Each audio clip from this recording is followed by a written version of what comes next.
कहाँ तक हुआ था? This call is now being recorded.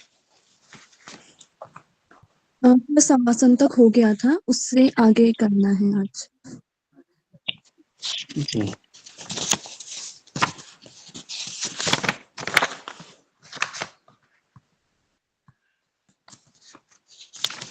Thirty 35 से होना है।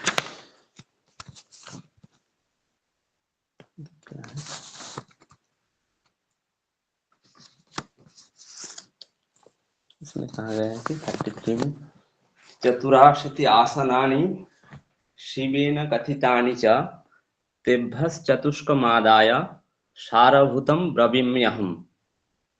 चतुराशीति आसनानि मतलब 84 आसन शिवेन कथितानि च, भगवान शिव ने परिगणन किए थे। तेभ्यश्चतुष्कमादाय सारभूतं ब्रवीम्यहम्, उनमें से 4 जो महत्वपूर्ण आसन के बारे में मैं वर्णन करता हूँ। मैं मतलब स्वामी स्वात्माराम जी ने कहते हैं कि मैं उनमें से 4 आसनों का वर्णन करता हूँ, मुख्य 4 आसनों का। और मुख्य 4 आसन क्या क्या है?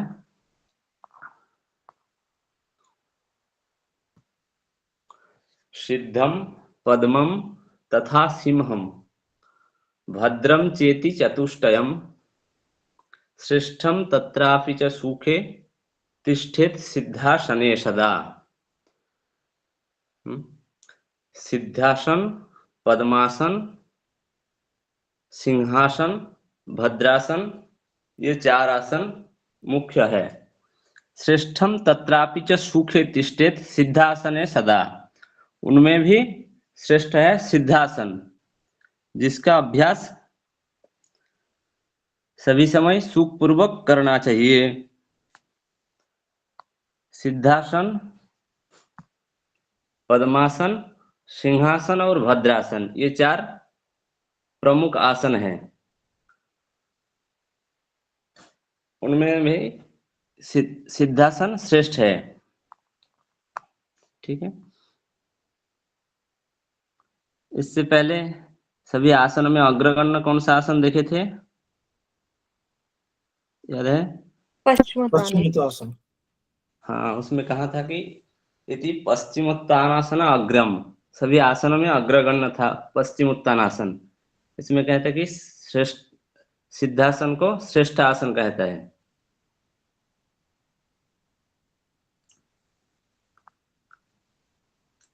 ठीक है। नेक्स्ट, सिद्धासन के विधि। योनिस्थानकम अंघ्रि मूलघटितम कृत्वा दृढ़ं विन्यसेत् मिढ्रे पादम अथैकमेव हृदये कृत्वा हनुम सुस्थिरम्। स्थाणुः संयमितेन्द्रियो अचलदृशा पश्येद् भ्रुवरन्तरम् एतन् मोक्षकपाट भेदजनकं सिद्धासनं प्रोच्यते।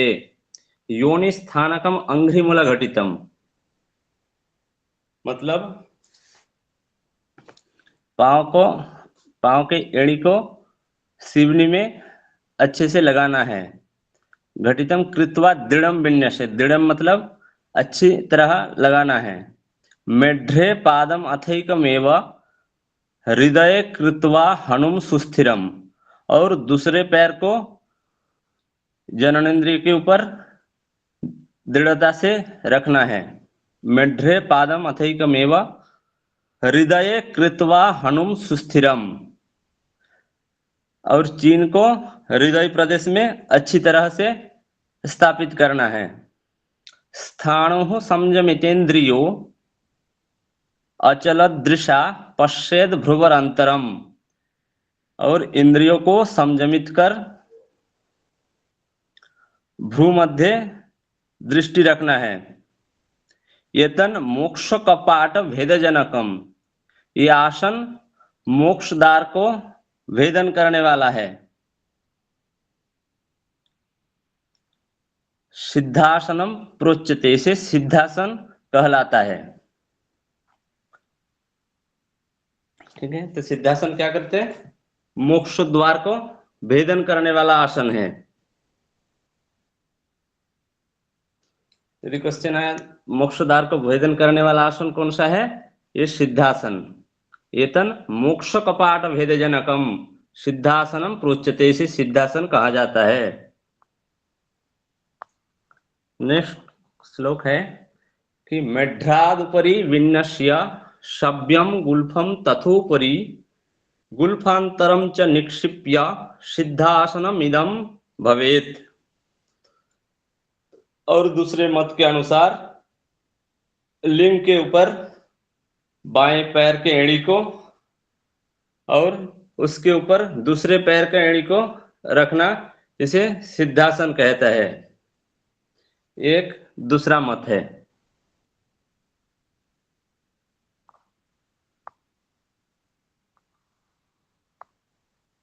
नेक्स्ट है कि पश्चाद उक्तम अन्य सिद्ध्यम मतम पूर्वमेव मत्स्येंद्र मतम।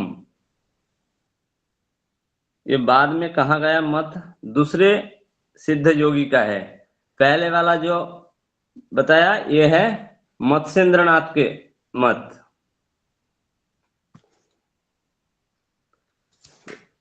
लास्ट वाला दूसरे सिद्ध योगियों का मत है। और पहले जो आसन का विधि बताया था वह है मत्स्येंद्रनाथ के मत।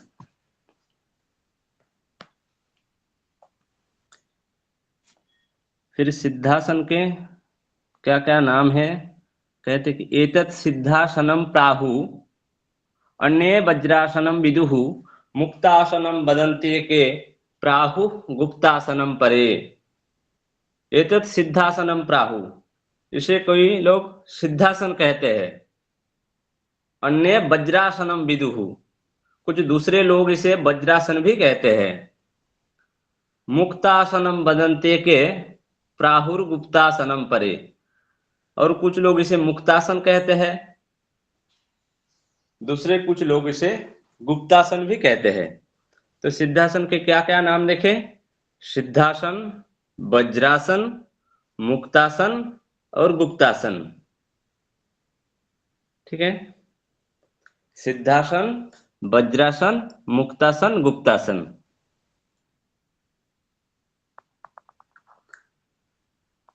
नेक्स्ट श्लोक, यमेशिव मिताहारम अहिंसा नियमेशिव मुखम सर्वासनस्येकम सिद्धाः सिद्धासनम विदुः।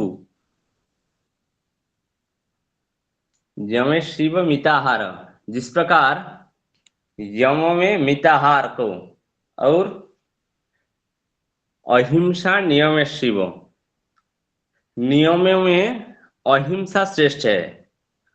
मुख्यम सर्वासनस्येकम सिद्धाः सिद्धासनम विदुः, उसी प्रकार ये सिद्धासन सभी आसनों में श्रेष्ठ है।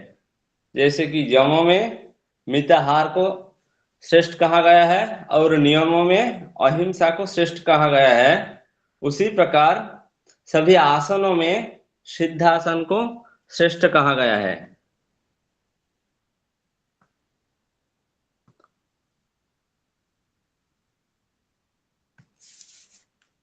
कितने यम और कितने नियम याद है हठ प्रदीपिका के अनुसार? किनको याद है? 10। हाँ, तो उनमें कहते कि यमेशिव, उन यमों में मिताहार श्रेष्ठ है और नियमों में अहिंसा। लेकिन श्लोक में जब देखे थे तब उसमें दिया गया था कि मिताहार भी यम के अंदर ही था। याद है, अहिंसा सप्तमस्तेयम ब्रह्मचर्यम क्षमा धृतिः दया आर्जवम मिताहारः शौचम चैव जमादश। ये पहले कहा था श्लोक में, लेकिन फिर इस श्लोक में कहते कि यमों में भी मिताहार श्रेष्ठ है और नियमों में अहिंसा। तो इसलिए थोड़ा इसमें हाँ सर, ते कसं वो यम में ही आ रहा है ना, अहिंसा और मिताहार तो दोनों। तो नियम में अहिंसा को भी ले लिया यहाँ। तो कभी जो लिखे थे इसमें कुछ विकृतियां हुआ व कुछ हुआ, लेकिन अ, तो यही याद रखना है कि जमों में मिताहार श्रेष्ठ है और नियमों में अहिंसा श्रेष्ठ है। और आसनों में क्या श्रेष्ठ है? सिद्धासन। ठीक है, यम में मिताहार, नियम में अहिंसा, आसन में सिद्धासन।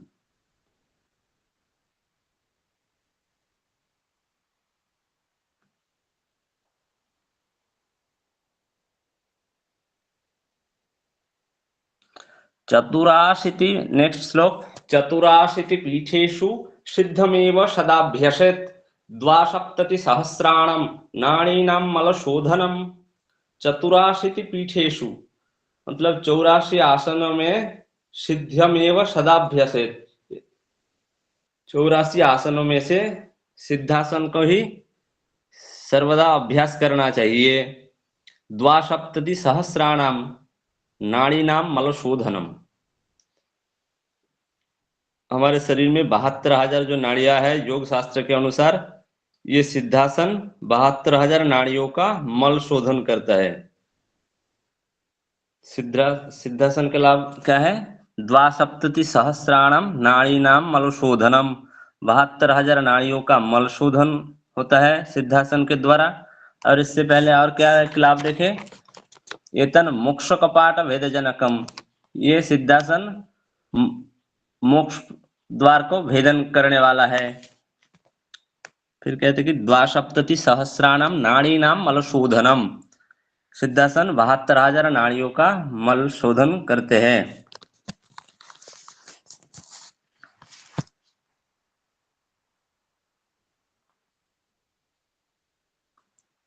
नेक्स्ट है कि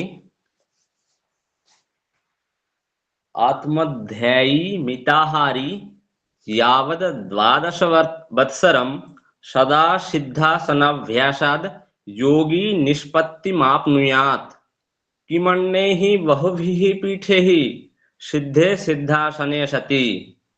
आत्मध्यायी मिताहारी यावत 12 वत्सरम, जो योगी, जो योग साधक 12 वर्ष तक नियमित रूप से इस आसन का अभ्यास करते हैं, क्या आत्मा का ध्यान करता है और सदा सिद्धासनाभ्यासाद योगी निष्पत्ति मापनुयात। जो योगी 12 वर्ष तक नियमित रूप से आत्मा का ध्यान करता है और परिमित भोजन करता है और ये सिद्धासन के अभ्यास करता है, कि मन्ने ही बहुभी पीठे ही सिद्धे सिद्धासने सति, वह इनके द्वारा योग में निष्पत्ति अवस्था को प्राप्त करता है। जिसने सिद्धासन सिद्ध कर लेते हैं उनके लिए बाकी आसनों का जरूरत है नहीं। कि मन्ने बहुभी पीठे ही सिद्धे सिद्धासने सति, मतलब जिसने सिद्धासन को सिद्ध कर लिया है उसके लिए अन्य बहुत सारे आसनों का क्या जरूरत। जो लोग आत्मध्यायी मिताहारी यावद 12 वत्सरम, जो योगी 12 वर्ष तक नियमित रूप से आत्मा का ध्यान करता है और जो परिमित भोजन करते हैं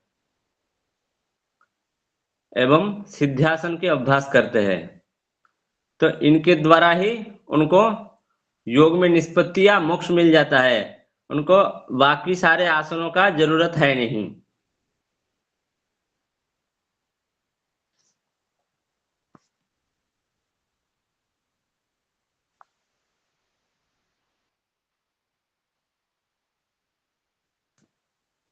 नेक्स्ट है कि प्राणानिले सावधाने बद्धे केवल कुंभके उत्पद्यते निरायासात् स्वयमेव मणिकला।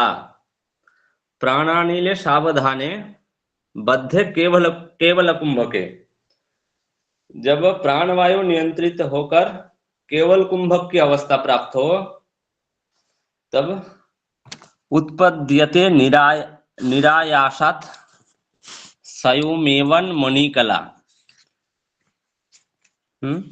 जब प्राणवायु नियंत्रित हो और केवल कुंभक की अवस्था प्राप्त हो तब अपना आप ही उन्मनी कला स्वयं उत्पन्न हो जाते हैं। तो केवल कुंभक क्या है, तो हम द्वितीय उपदेश में पढ़ेंगे। उसमें केवल कुंभक का अर्थ यह है कि रेचकम पूरकम मुक्त्वा सुखम यद्वायु धारणम प्राणायामो अयम इत्युक्तः स वै केवल कुंभकः। मतलब जिसमें इनहेल और एक्सेल के बिना अपने आप जो वायु को धारण करके रखते हैं, इसे उस प्राणायाम को केवल कुंभक कहा गया है। तो जब प्राण वायु नियंत्रित हो, केवल कुंभक की अवस्था प्राप्त हो, तब उत्पद्यते निरायासात सयोमेवन मणिकला। उन्मणिकला मतलब योग के समाधि की एक अवस्था है। हाँ, उस अवस्था में क्या होता है कि यत्किंचिद नाद रूपेण श्रूयते शक्तिरेव सा जस्तन्नांत निराकारः स एव परमेश्वरः। नाद रूप में जो कुछ सुनाई देता है उसमें केवल शक्ति ही रह जाता है। उसे उन्मनी कला एक अवस्था है, ठीक है, समाधि की एक अवस्था है उन्मनी कला। तो जब प्राणवायु नियंत्रित हो और केवल कुंभक की अवस्था प्राप्त हो जाए तब अनायास ही उन्मनी कला उत्पन्न हो जाता है।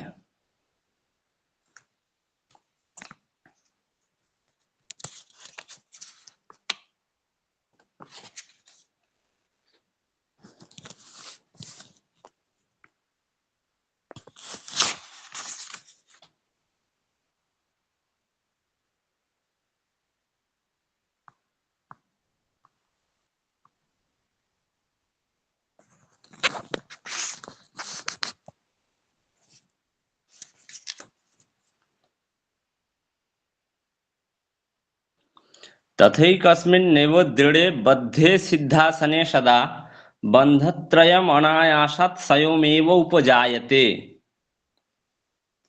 इस प्रकार एक सिद्धासन है जिसे दृढ़ता पूर्वक सिद्ध हो जाने से अपना आप ही बंधत्रयम् अनायासात् स्वयमेव उपजायते। इसी प्रकार सिद्धासन सिद्ध हो जाने से तीन बंध अपना आप ही लग जाता है। तीन बंध मतलब जो चीन लॉक उसे कहते हैं कि जलंधर बंध, और स्टमक लॉक उसे कहते हैं उड्डयन बंध, और एनास लॉक मतलब मूल बंध। ये तीनों बंध सिद्धासन के सिद्ध हो जाने से अपना आप ही लग जाता।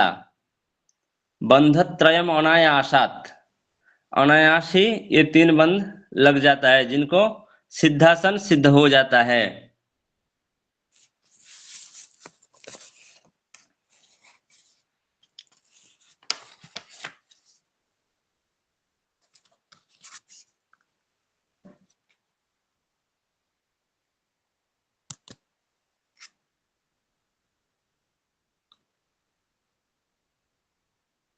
ये उन्मनी कला जो है, उन्मनी कला के बारे में जब चतुर्थ उपदेश पढ़ेंगे तो उसमें दिया गया है कि उन्मनी कला किसे कहते हैं कि सर्वावस्था विनिर्मुक्तः सर्वचिंता विवर्जितः।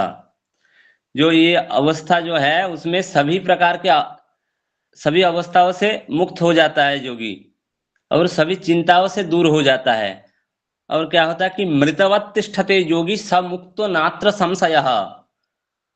वह मृत मनुष्य के समान रहता है, उनको कुछ चिंता आदि नहीं रहता। ऐसा योगी मुक्त है, इसे संदेह नहीं है। ये उन्मनी कला कहते हैं इसे। एक समाधि की अवस्था है ये उन्मनी जो है, ठीक है।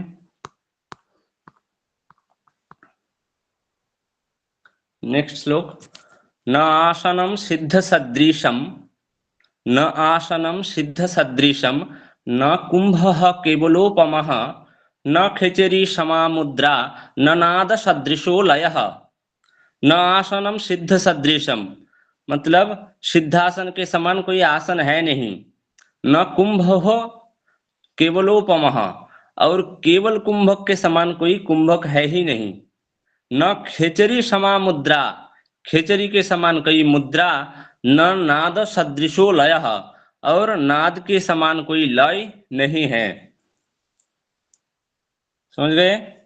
ये सिद्धासन के समान कोई आसन है नहीं, मतलब सिद्धासन आसनों में श्रेष्ठ है, और कुंभकों में केवल कुंभक श्रेष्ठ है। न कुंभः केवलोपमः, केवल कुंभक के समान कोई कुंभक नहीं है। न खेचरी समा मुद्रा, और खेचरी के समान कोई मुद्रा नहीं है, मतलब मुद्राओं में खेचरी मुद्रा श्रेष्ठ है। न नाद सदृशो लयः, और नाद के समान कोई लय नहीं है।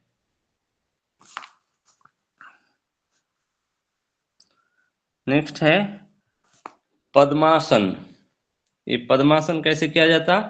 वामोर उपरि दक्षिणम च चरणम संस्थाप्य वामम तथा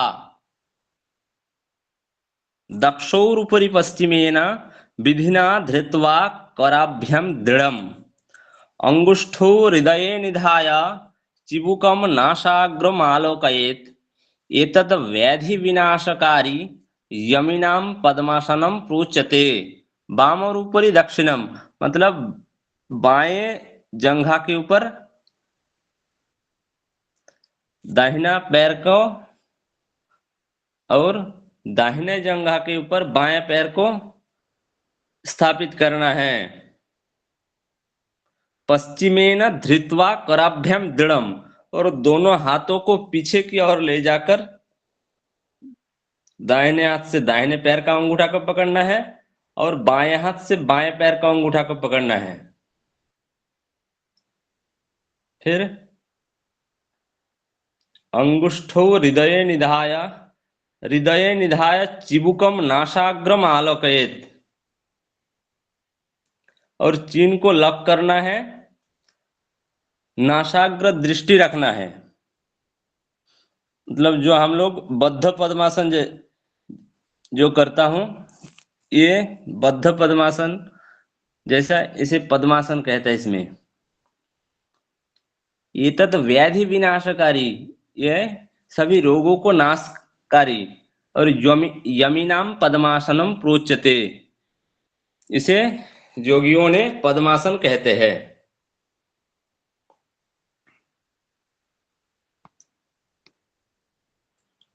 ठीक है, तो आज इतना तक ही।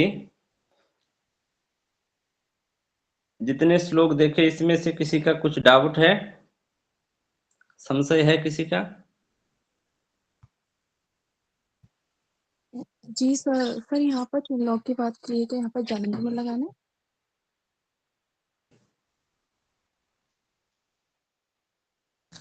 क्या कहा जी, और एक बार बताइए। सर यहाँ पर चिनलॉक की बात कर रखी है तो यहाँ पर जालंधर में लगाना है। हाँ, चिन्हलक मतलब उसे जलंधर बंद ही कहते हैं ना। हाँ जी सर जी। जी, चिन्हलक मतलब जलंधर बंद।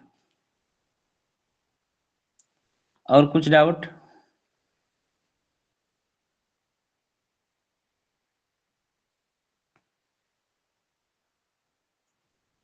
है किसी का डाउट कुछ? सिद्धासन के और भी नाम है ना सर? सिद्धासन का और नाम दिखाया ना, भूल गए? और एक एतत् सिद्धासनम प्राहु अन्य वज्रासनम विदुः, देख लीजिए। एतत् सिद्धासनम प्राहु अन्य वज्रासनम विदुः मुक्तासनम वदन्ते के प्राहुर्गुप्तासनम परे। दिखाई दे रहा? एतत् सिद्धासनम प्राहु, इसे लोग कोई सिद्धासन कहते हैं, अन्य वज्रासनम विदुः, कोई लोग इसे वज्रासन भी कहते हैं।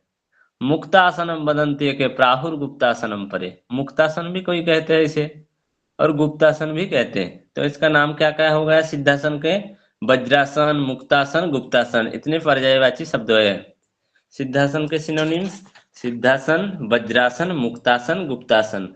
हम लोग जैसे वज्रासन करता हूं, ये वज्रासन है नहीं, ये इसमें सिद्धासन को ही वज्रासन कहा गया है। वज्रासन हम लोग कैसे करते हैं कि जंघाभ्यम वज्रवत कृत्वा गुदापर्श पदाभुभौ वज्रासनम भवेदेतत् योगिनाम सिद्धिदायकम।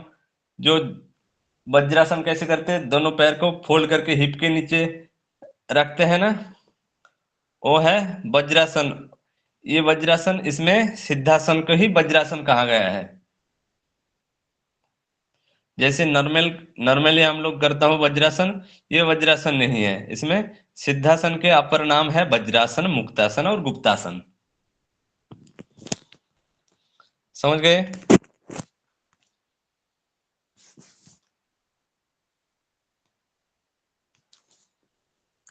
और कुछ डाउट?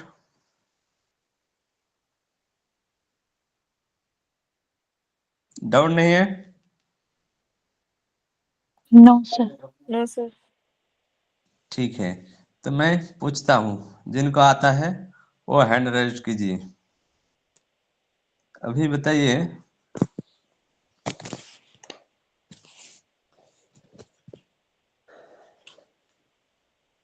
सभी मुद्राओं में कौन सा मुद्रा श्रेष्ठ बताया गया है?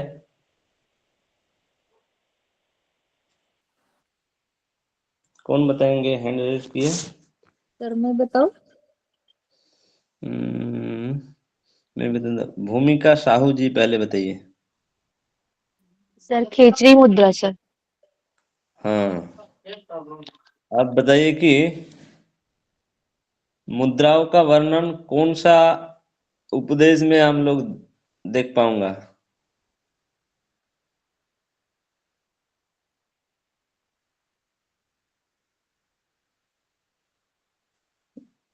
नेहा आर्या जी बताइए। सर थर्ड चैप्टर मतलब तीसरा पाद, हाँ, उपदेश सही उपदेश। कहा, उपदेश कहते हैं उसे। ठीक है, अभी बताइए कि आसनों में श्रेष्ठ कौन सा आसन? मेघा जी बताइए। सिद्धासन। जी सही कहा, सिद्धासन।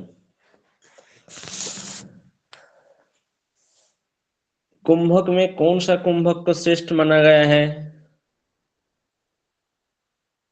प्रेरणा दुबे जी बताइए। सर केवल कुंभक। प्रकाश यादव जी, सही कहा क्या? Yes sir. ठीक है, केवल कुंभक किसे कहते हैं जानते? यस सर, जहाँ पर हमारा पूरक रेचक ये दोनों शांत हो जाए और इससे हम किसी तरह का श्वास प्रश्वास न करें, तो वो जो हाँ कुंभक, वो जो प्राणायाम होता है वो केवल कुंभक कहलाता है। हाँ, जिसमें इनहेल और एक्सेल के बिना जो रिटेंशन लगाया जाता है उसे क्या कहते हैं? केवल कुंभक कहते हैं। रेचकम पूरकम मुक्त्वा, रेचक और पूरक के बिना सुखम जद वायु धारणम, सुख से जो वायु धारण किया जाता है उसे प्राणायाम अयम इत्युक्तः स वै केवल कुंभकः। ये प्राणायाम को केवल कुंभक कहते हैं। समझ गए?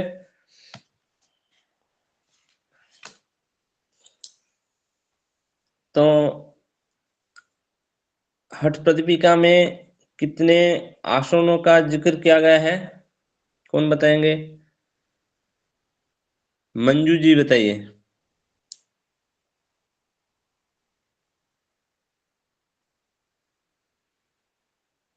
बोल रहे हैं, सुनाई नहीं दिया।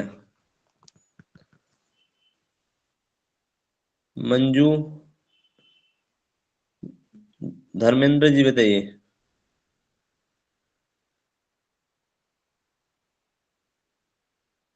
हाँ, 15 आसन सर।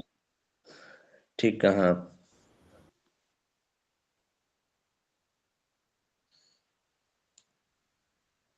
अभी बताइए कि उन आसनों में से कितने आसन मुख्य माना गया है? प्रमुख है कौन? कितने आसन कौन बताएंगे? सर मैं बताऊं, सिद्ध, कौन? भद्र, सिंह, भद्र। हाँ, कितने? कुल 4 कितना आसन, हुआ? 4। 4। उन चारों में से कौन सा आसन श्रेष्ठ है? उसमें सिद्धासन, सिद्धासन तो सभी आसनों में श्रेष्ठ है सर। हाँ, सभी आसनों में सिद्धासन श्रेष्ठ है।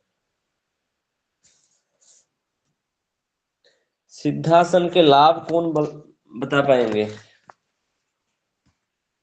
सिद्धासन के लाभ बताइए।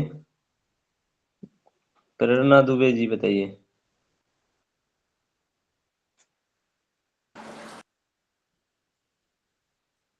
सर मैं बताऊं? पहले प्रेरणा जी बता दीजिए एक बार। सर एक तो ये जो सिद्धासन है, इसका अभ्यास करने से जो है, जो 72,000 नाड़ियां हैं उनका मल का शोधन हो जाता है। फिर प्राणवायु नियंत्रित होकर केवल कुंभक की अवस्था प्राप्त हो जाती है, जिससे कि उन्मनी कला, अनायासी उन्मनी कला स्वयं प्राप्त हो जाती है। और सिद्धासन हो जाने पर तीनों बंद भी लग जाते हैं। और अगर हम सिद्धासन 12 वर्षों तक करते रहते हैं तो की अवस्था को प्राप्त होते हैं। मतलब 12 वर्षों तक आत्मा का ध्यान और मिताहार करना और उसके साथ सिद्धासन, तो निष्पत्ति अवस्था प्राप्त होती है। और उसके बाद कोई और आसन नहीं करना होता, मतलब करने की जरूरत नहीं पड़ती है। हाँ, सही और कहा। सर, फिर देशपांडे जी बताइए। मोक्ष मोक्ष के द्वार का भेदन भी होता है ना सर, भेदन करने का आसन भी है ना। भेद जनकम कहाँ गए ने पहले ही। पहला लाभ क्या है? 35 मोक्षद्वार सूत्र में को है, भेदन करने वाला है। 35 सूत्र में है। हाँ, और क्या है बताइए लाभ? आशा देशपांडे जी सभी लाभ बताइए और एक बार। Okay sir. जब सिद्धासन 12 वर्ष तक नियमित अभ्यास करने से निष्पत्ति अवस्था भी प्राप्त हो जाती है और केवल कुंभक ऑटोमेटिकली हो जाता है। और केवल कुंभक होने के बाद उन्मनी अवस्था हमें प्राप्त हो जाती है। उन्मनी अवस्था यानी कि समाधि की स्थिति भी प्राप्त होती है उससे। और ऑटोमेटिकली 3 बंद भी लग जाती है सिद्धासन करने के बाद। हाँ, नाड़ी नाम मलशोधनम भी बताइए आप। हाँ ठीक है।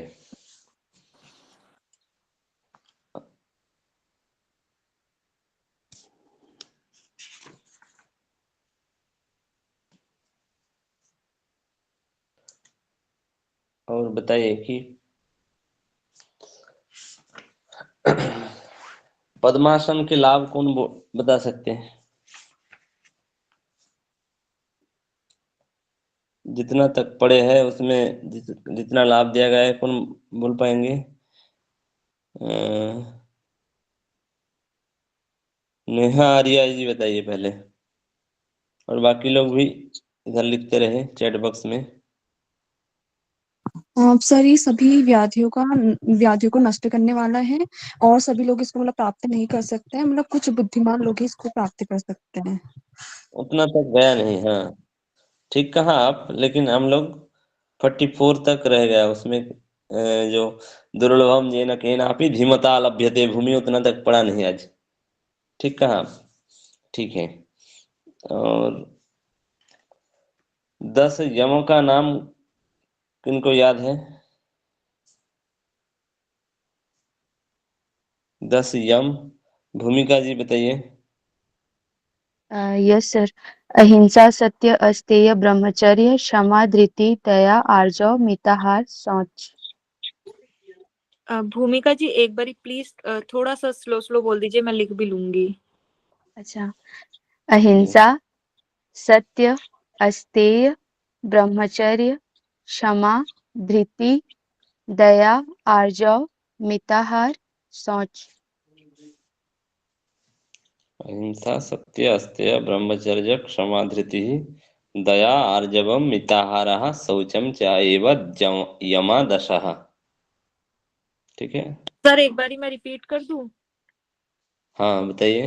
अहिंसा, सत्य, अस्तेय, ब्रह्मचर्य, क्षमा, धृति, आर्जव, मिताहार, शौच, यही है सर। हाँ, दया, आर्जव बताए। आर्जव के अर्थ कौन बता सकते हैं? नहीं नहीं, एक मेरा मिस हो गया सर। अच्छा, धृति के बाद दया आर्जव है। दया, आर्जव, मिताहार। आर्जव शब्द इससे पहले पढ़े थे, कौन बताएंगे? भूमिका जी हैंड रेज किए, बताइए। बताइए कोई भी। पता नहीं सर। और आर्जव का मतलब मुझे भी बता दीजिएगा सर। किनको याद है? आशा देशपांडे जी को याद है, बताइए। क्या सर? आर्जव के अर्थ क्या है? अर्जव, अर्जव यानी भूल गए? काल आचरण, बताया था। आचरण, आचरण सर, आचरण। क्या बताया था? आचरण बताया था ना, अर्जव म्हणजे आचरण म्हणजे क्या बोलते इसको मराठी में, हिंदी में आचरण ही बोलते हैं ना सर। आचरण ये अर्जव। उत्तम आचरण। हाँ, आचरण, अर्जव यानी आचरण वागणे का म्हणतो. ठीक है। आचरण, व्यवहार, व्यवहार सर, व्यवहार, आचरण सर। और धृति का मतलब? क्या क्या? धृति का मतलब? धृति मतलब धैर्य।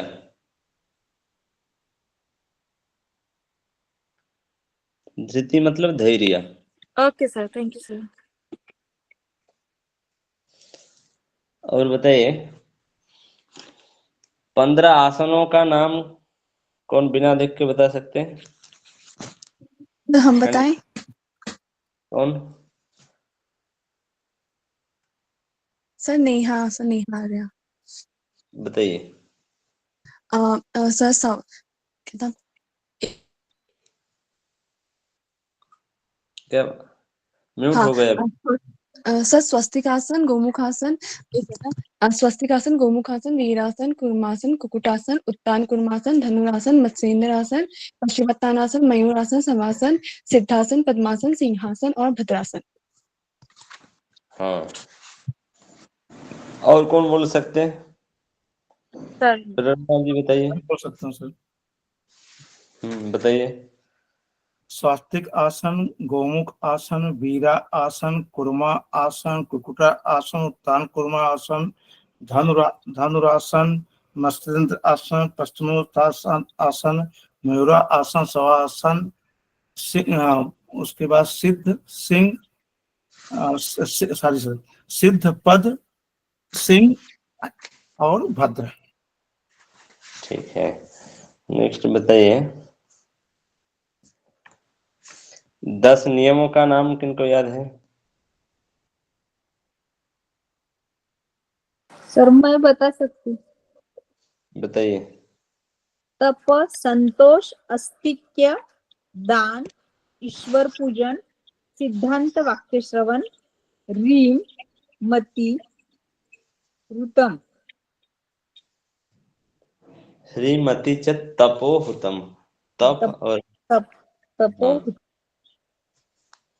नियमादश संप्रोक्ता योग शास्त्र विशारदे ही, ये 10 नियम योग शास्त्र विशारदे ही बताए हैं। तो नियमों में श्रेष्ठ कौन कौन सा है? अहिंसा। और यमों में? मिताहार। मिताहार। ठीक है, तो इसमें आप लोगों का कंफ्यूज हुआ था कि अहिंसा और मिताहार ये दो ही यम के अंदर ही आता है, लेकिन फिर भी जब क्वेश्चन आएगा कि इस श्लोक में कहा गया है कि अहिंसा क्या यम, क्या बताया? अहिंसा नियम में है सर, और यम के हाँ, अंदर मिताहार है। यम शिव मिताहारः। यमों में मिताहार श्रेष्ठ है और नियमों में अहिंसा श्रेष्ठ है। ठीक है। Yes. 33 हठ योगियों के नाम किनको कोई बता सकते हैं? है कोई बिना देख के? आशा देशपांडे जी याद है? नेहा जी, दोनों को याद है? जी सर, याद तो है लेकिन संस्कृत में है, मतलब हिंदी में नहीं है, संस्कृत है पूरी लाइन। हाँ, संस्कृत हिंदी का नाम के साथ संस्कृत हिंदी का साथ साथ क्या 33 योगियों का हठ सिद्ध योगियों के नाम बताइए। नाम ओके सर। हाँ, सर हमें बताएं। हाँ बताइए। श्री सर स्टार्ट करते हैं। सर है श्री आदिनाथ मशेंद्र सावरानंद भैरव चौरंगी मिनि गोरक्ष वीरूपाशी विदेशिया मंथानो भैरवो योगी सिद्ध बुद्ध कंठड़ी कोरंटक सुरानंद सिद्ध पादश चरपटी कानेरी पूज्य पादश नित्यनाथो निरंजन कपाल बिंदु नाथश्च काकचंडी सुराव्यहम अल्लामा प्रभुदेवश्च घोड़ाचोली च टिंटरी भानुकी नरदेवश्च खंडकपाली कस्तता इत्यादो महासिद्धा हत्यो प्रभावतः खंडयित्वा कालदंडं ब्रह्मांडे विचरन्ति ते। सर मैं भी बता सकती थी। खंडयित्वा विचरन्ति ते, इसका अर्थ क्या है? खंडयित्वा कालदंडम ब्रह्मांड विचरन्ति ते का अर्थ है क्या?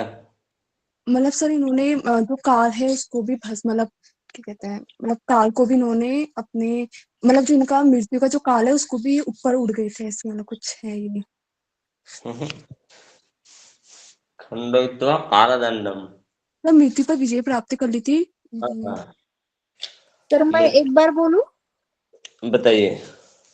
श्री आदिनाथ मत्स्येंद्र शाबरनाथ नंद भैरवा चौरंगी मीन गोरक्ष विरूपाक्ष बिलेशया मंथानो भैरवो योगी सिद्धिर बुद्धिश्च कंठदी कोरंटक सुरानंद सिद्धिपादश्च चर्पटी काणेरी पूज्यपादश्च नित्यनाथो निरंजन कपाली बिंदुनाथश्च काकचंदीश्वरायुर्देवयः अल्लाम प्रभुदेवश्च घोडाचोली च टिंटिनी भानुकी नारदेवश्च खंडका कपालीन तिस्तथा कपालिकस्तथा, हाँ, हाँ, इत्यादयो महासिद्धा हठयोग प्रभावतः खंडवित्वा कालदंडं ब्रह्मांडे विचरन्ति ते। ठीक। अब बताइए कि सभी बहुत अच्छे बताए। फिर है कि आश्रय रूप मठ किन के लिए, ये हठ योग आश्रय रूप मठ किन के लिए है?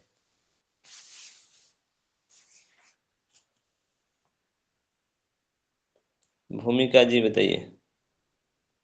जो लोग सभी प्रकार के दुखों से पीड़ित हैं उनके लिए। हाँ, अशेष तापतप्तानाम समाश्रयो मठो हठः, सभी प्रकार दुख से दुखी हुए व्यक्ति के लिए ये हठ योग आश्रय रूप मठ है। हम्म?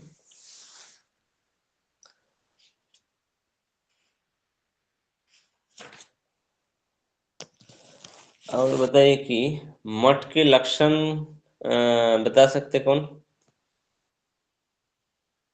बिना देख के? धर्मेंद्र जी बताइए। अल्प द्वार होना चाहिए, रंध्र से रहित होना चाहिए, पास में जल जल पास में नहीं होना चाहिए, शिला भी नहीं होना चाहिए, मंडप होना चाहिए बाहर में, और यज्ञ वेदी। क्या क्या बता दिए? अल्प द्वार, जहां मठ बनाएंगे उसका द्वार अल्प होगा, ज्यादा ऊंचा नीचा नहीं होगा, वहां पे पत्थर भी नहीं होना चाहिए। और फिर कुआं होना चाहिए बगल में, कूप, मंडप, यज्ञ वेदी। और कोई बताएंगे? आशा देश पांडे जी बताइए कि क्या क्या छूट हाँ गया उनका। सर। हाँ, क्या क्या? दार इसका डोर भी छोटा होना चाहिए और वहां पे बीले यानी होल नहीं होने चाहिए और हाँ, ऊपर नीचे भी जमीन नहीं होनी चाहिए और गोबर से जमीन मतलब हेलो। क्या कहा? ऊपर जमीन, अच्छा ऊपर, ऊंचा नीचा, ठीक है। हाँ ऊंचा नीचे, हाँ ऊपर और नीचे और वो गोबर से क्या लिपा बोल, हुआ हो। हाँ लिपा हुआ होना चाहिए और निर्जंतुक होना चाहिए, यानी बैक्टीरिया नहीं होनी चाहिए वहां पे। वहां पे पास में एक कुआं भी चाहिए। पास में मतलब कितने पास में? बाहर? बाहर बाहर बाहर चाहिए। भाई ये मंडप वेदी कुपरुचिरम, वेदी होना चाहिए, कूप होना चाहिए मतलब कुआं होना चाहिए, और प्राकार संवेष्टितम, और क्या होना चाहिए, प्राचीर से घिरा हुआ हो। हाँ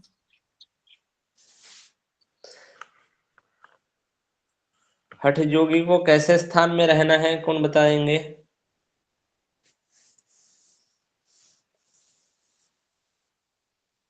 कल्पना जी बताइए। जी सर, स्वराज्य धार्मिक जैसे मतलब एकांत स्थान होना चाहिए और सर राज के अनुकूल होना चाहिए, देश धार्मिक हो और धन धान से भी पूर्ण होना चाहिए सर। और अग्नि जल मतलब आग भी पानी भी होना चाहिए। होना चाहिए, नहीं आग होना पानी। चाहिए। 4 हाथ दूर तक नहीं होना चाहिए। हाँ मतलब हाँ, सर होना चाहिए, लेकिन 4 हाथ पानी दूर नहीं तक नहीं। रहेगा तो कैसे जिंदा रहेगा? पानी तो होना चाहिए, लेकिन कितने दूर दूरी तक नहीं रहना 4 हाथ, चाहिए? 4 चार हाथ हाथ। की प्रमाण की दूरी पे होना चाहिए। यदि आग पानी नहीं रहेगा तो कैसे जिंदा रहेगा, कैसे पानी के बिना? तो सिर्फ धनुः तो प्रमाण लोक की परिजन। आग, जी हाँ, धनुः सुराज्य प्रमाण। धार्मिक, सुराज्य धार्मिक तेज से सुभिक्षे निरुपद्रवे धनु प्रमाण पर्यन्ते शीला अग्नि वर्जिते एकांते मटका मध्य और स्थातव्यम भक्ति योगिना। योगिना। ठीक है, और किसी का कुछ डाउट नहीं है? ठीक है, आज इतना तक ही। सर मेरा एक डाउट था। बताइए। सर जो हमारे ये जो 10 नियम और 10 जो यम है और जो नियम है सर, ये कहाँ से लिए गए हैं? मतलब एग्जिट कहाँ से, कौन से बुक से, इसको बता दीजिए। कौन सा बुक से मतलब? ये हठयोग प्रदीपिका से ही है। हठयोग प्रदीपिका किसने लिखा? हठयोग प्रदीपिका स्वात्माराम जी ने लिखा। अभी बहुत सारे प्रकाशन में बहुत सारे लिखे, लेकिन ये तो बहुत प्राचीन ग्रंथ है, तो इसमें कौन सा श्लोक में था ये तो बता नहीं सकता, लेकिन ये है इसी किताब में था। तो बहुत सारा प्रकाशन में ये दिया गया है, यम 10 का नाम क्या है और नियम का नाम क्या है। जो कैवल्य धाम वाला पुस्तक है उसमें है, और क्या है ना, बिहार स्कूल ऑफ योगा उसमें दिया गया है। से बहुत सारा प्रकाशन है जिसमें है, सभी में है शायद। नहीं तो इस श्लोक कैसे आया, जमे शिव मिताहार, जम के अंदर मिताहार श्रेष्ठ है। तो इससे पहले यम नियम था जरूर, नहीं तो कैसे उस श्लोक में कैसे बता दिए कि यम शिव मिताहार अहिंसा यम शिव। ये श्लोक भी है, ये श्लोक है किताब में है। आपके पास कौन सा किताब है? सर ये लिख लीजिए, नहीं तो किताब के साथ साथ क्या लिख लीजिए, क्या क्या है तो याद होना चाहिए। सर स्वामी दिगंबर जी की है, पर इसमें सर नहीं है ना, मतलब ये वाला श्लोक नहीं है इसमें तो। ठीक है, लिख लीजिए, मैं दिखाया था ना। जी सर जी।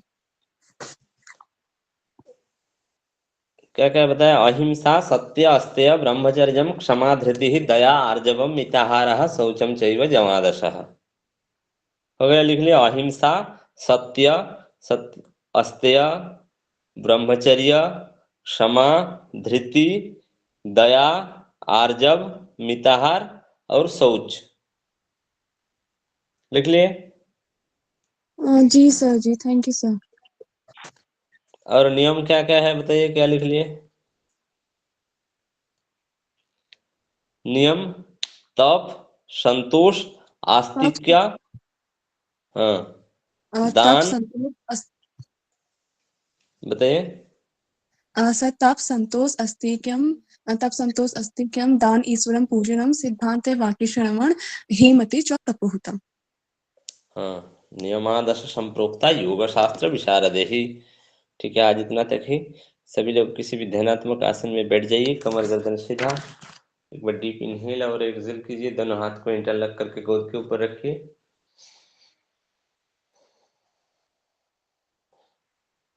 एक बार ओमकार का उच्चारण कीजिए। ओ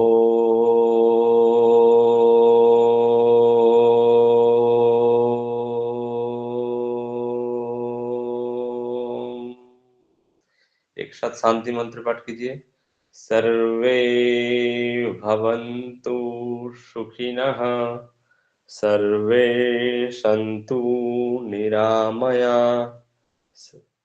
सर्वे भद्राणि पश्यन्तु, मा कश्चित् दुःखभाग् भवेत्। ओम शांति शांति शांति। दोनों हाथ लेके घर्षण करें और अपने चेहरे पर लगाइए। आंखें खोले।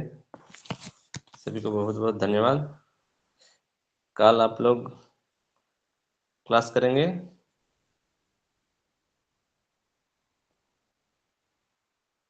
हेलो, बताइए। Yes sir. कल कल सर कितने कल बजे? छुट्टी हाँ, क्या करें कल? सर कल ऑफ ही करते हैं। ठीक है, ठीक है। नहीं तो रात में कर लेते तो ये प्रथम उपदेश समाप्त हो जाएगा ना जल्दी, फिर रेस्ट अलग दिन छुट्टी लेंगे। हाँ, ओके सर, फिर ठीक है, कल रात को ही कर लेंगे सर। ये प्रथम उपदेश में और कितना श्लोक रह गया? कितने श्लोक था टोटल? कितने हैं बताइए कोई। प्रथम उपदेश में श्लोक संख्या कितने हैं, किनको याद है?